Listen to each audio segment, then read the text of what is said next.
what's going on. I can already hear some of you out there going to judge my statement about the Spider-Man PS4 Pro. It's nice. Okay. I bought the one for Batman back when it came out. It's nice.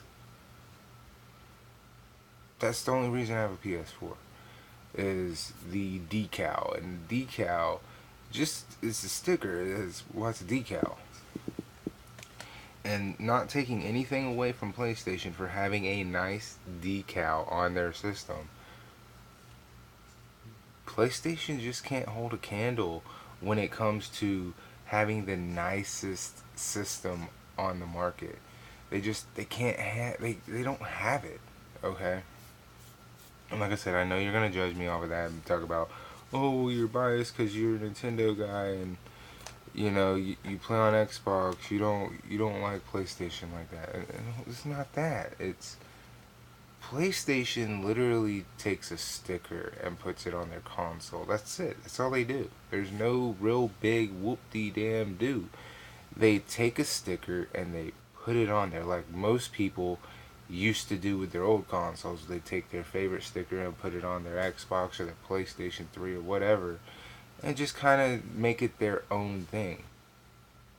Now, again, I'm not taking nothing away from the damn thing.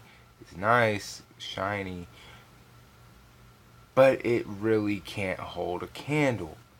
Like it can't. It'll fall, crack, fold under pressure. The best system this generation, bar none, hands down, is the Gears of War 4 Xbox One S, the Slim.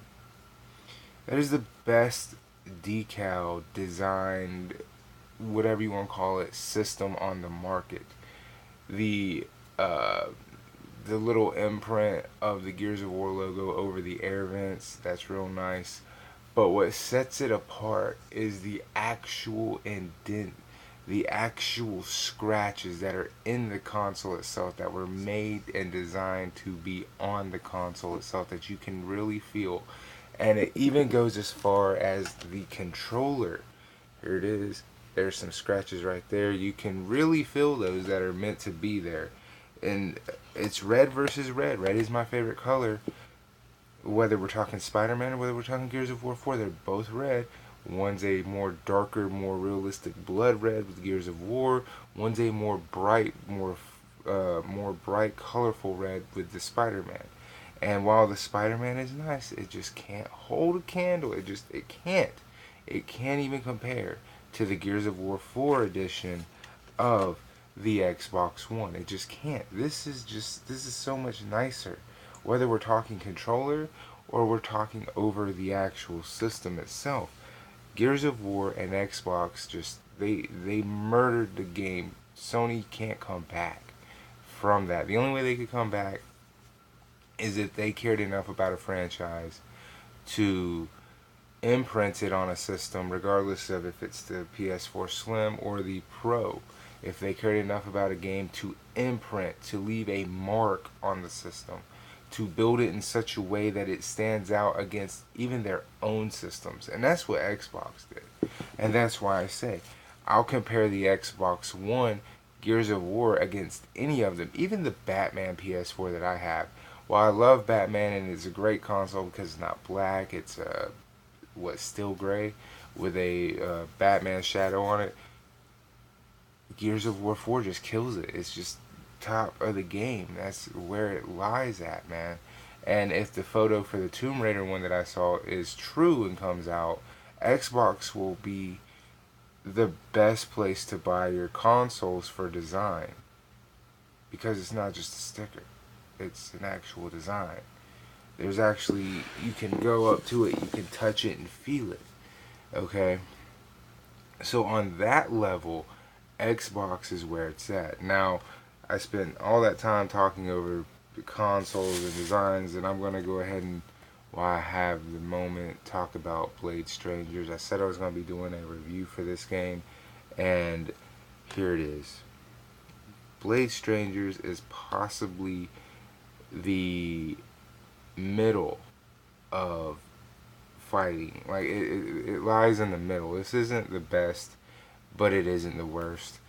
And it kind of falls short due to the fact of the characters themselves are almost like a mixed bag of retro feel, because you can see the squares like on a 16-bit system, and up to PlayStation 1. You get what I'm saying? That's the characters. They don't, when you're playing the game, they don't look like this on the cover. They don't. That's the animation style they're drawn, and you could pick that kind of character on the main screen, but they don't look like that when you're fighting. They're very old school style fighters from the art direction, and that's not bad. But when you look at the background, and you see the background is very flushed out, it's very good, it's more up to date, you get just a little annoyed by it. Again, I'm not saying it's bad. I'm not saying it's the worst. I'm not saying it's the best. It's just, to me, it's kind of annoying, because it's like you purposely pick these backgrounds, and then you decide to drop some anime characters in there, which, again, they're really good. I like the game.